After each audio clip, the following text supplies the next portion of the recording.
క్లేశో అధికతరస్తేషాం అవ్యక్తాసక్త చేతసాం అవ్యక్తా హి గతిర్దుఃఖం దేహవద్భిరవాప్యతే.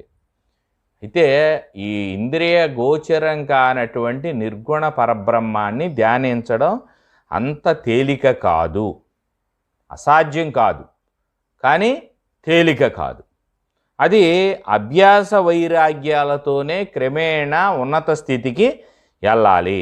అలాగా ఉన్నత స్థితికి వెళ్ళడానికి మనకి కర్మ మార్గాన్ని, అది ప్రారంభ దశలో దైవ దర్శనం, దేవాలయ దర్శనం, లేదా దైవార్చన, దేవతార్చన, లేదా ఇంకొక దీక్షలో ఇవన్నిటిని ఆలంబనగా చేసుకునే పై మెట్టుకి భక్తి ద్వారానే జ్ఞానానికి వెళ్ళాలి. అప్పుడే నిర్గుణోపాసన కుదురుద్ది. అందుకని ఇది ఎలాగా దేహాభిమానం పోవాలంటే ఈ కర్మ అంతా చేసుకుంటా వెళ్ళాలి. ఫలత్యాగి అయితేనే దేహాభిమానం విడిపడుతుంది. కాంక్షించినంతకాలం దేహాభిమానం నుంచి విడివడం నిష్కామ కర్మయోగం ద్వారా ఫలత్యాగి అయి, ఇదే పదాలు అస్తమానం చెబుతున్నారు, అన్నిట్లో ఇదే ఉందా అంటే ధర్మంలో ఇలాగే ఉంటుంది. శ్రీకృష్ణ పరమాత్మ చెప్పింది ధర్మాన్ని ధర్మంలాగా చెప్పడం జరిగింది. అందుకే ఆయన మోహం నుంచి విడిపడ్డాడు. ఏ భ్రాంతి పెట్టినా మోహంలోనే ఉందుడు.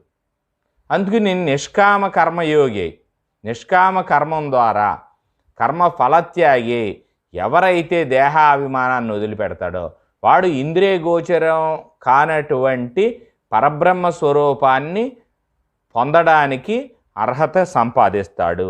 ఇది దేహాభిమానం ఉన్నవాళ్లతో లేదా కామ్యకర్మలు చేసేవాళ్ళకి సాధ్యం కాదు, ఎందుకంటే చాలా కష్టంగా ఉంటుంది.